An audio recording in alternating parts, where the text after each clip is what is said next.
Hello everyone. So in previous lecture we have discussed about the coffee and its composition. Now today we'll discuss about determination of caffeine content in coffee. So determination of caffeine content in coffee is done by the Belli-Andrew method. So the method was suggested by these scientists, so named after them.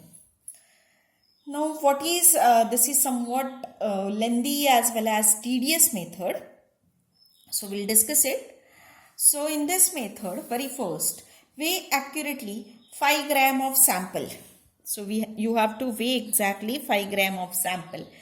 Transfer it into Erlenmeyer flask. Okay. So this is a special type of flask which is used, Erlenmeyer flask. To this, add 3 grams of magnesium oxide and 100 cm cube of distilled water. So to this 5 gram of, you can say that coffee sample plus 3 grams of magnesium oxide plus 100 cm cube of distilled water. Then you have to weigh the flask along with this content and boil under the reflux condenser for 45 minutes with occasional shaking. So you have to heat this for 45 minutes or reflux this flask for 45 minutes with occasional shaking. Then cool it and weigh the flask again. So note down the weight again.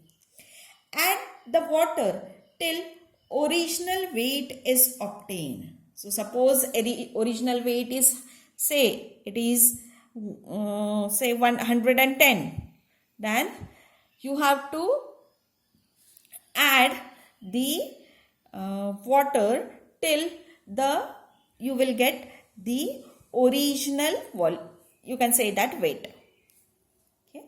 Now once you got the original weight, then mix the content well and filter through a dry filter paper. Then collect the filtrate into 50 cm cube graduated flask till 50 cm cube of, you can say that solution is collected. Then solution is transferred to a separator. That means you have to use the separating funnel.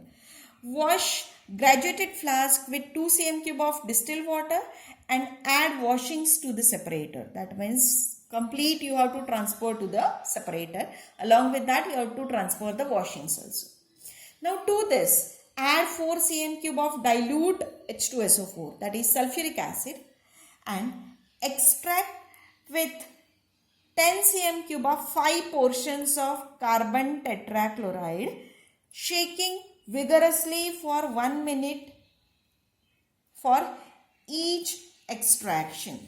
That means what you have to do, in a separating funnel you have to add that content, to that you have to add H2SO4, and along with H2SO4 you have to add 10 cm cube carbon tetrachloride, and such extraction you have to carry out for 5 times. That means 5 times you have to add 10 cm cube of carbon tetrachloride, and you have to shake the flask vigorously for 1 minute.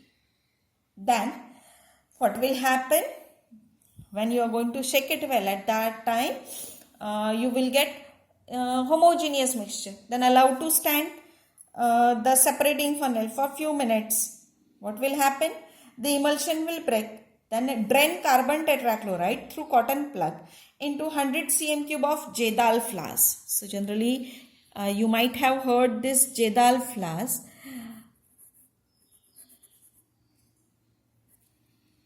Jadal flask we are using for nitrogen detection. Okay. So you have to transfer the content to the Jadal flask.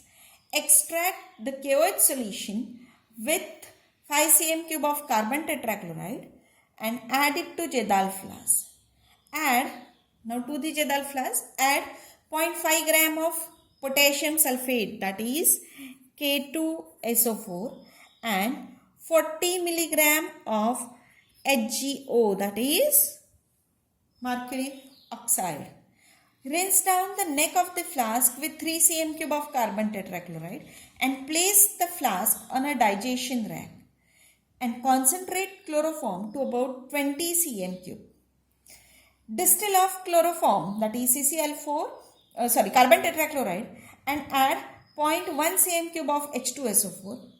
Digest it for 1 hour after acid begins to boil.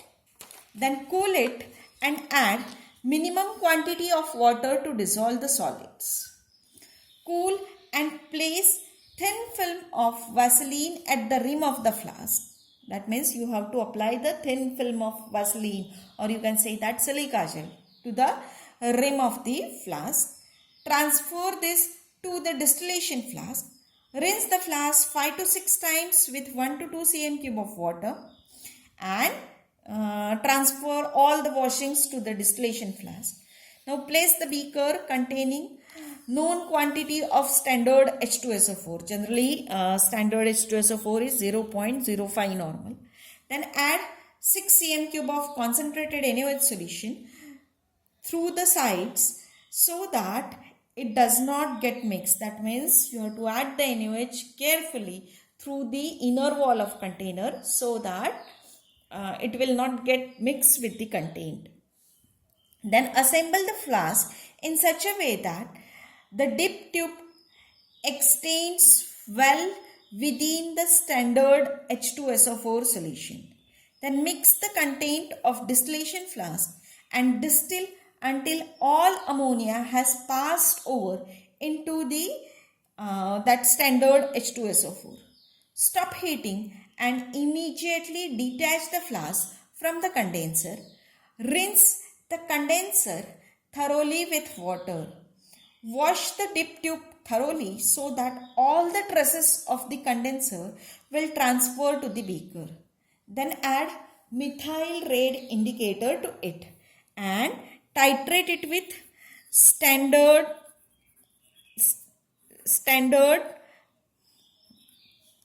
NaOH solution, and generally it is 0.1 normal NaOH solution is used. And then by calculation, calculate the content of caffeine on dry basis. So caffeine content is detected on dry basis by weight, like by using this formula 486.96 into B minus A normal, whole is divided by W into 100 minus M. There may be question mark in your mind, what is this B, A, N and W? So I'll tell you, B is volume of standard NaOH used to neutralize the acid in blank determination. That means same process you have to carry out without using the coffee sample, that 5 gram of coffee sample. Okay. So B is the reading for blank. Then A is the volume of standard NaOH used to neutralize excess of acid in the test solution or in the sample solution. That means with 5 grams of coffee, what results you will get, that are the A. Okay. N is nothing but the normality of standard NaOH, which is generally 0.1. W is weight in grams of the sample, that is generally we are taking 5 grams, and M is percentage of moisture in the sample. So by using this, we are able to detect the caffeine content in the coffee by using Belli-Andrew method.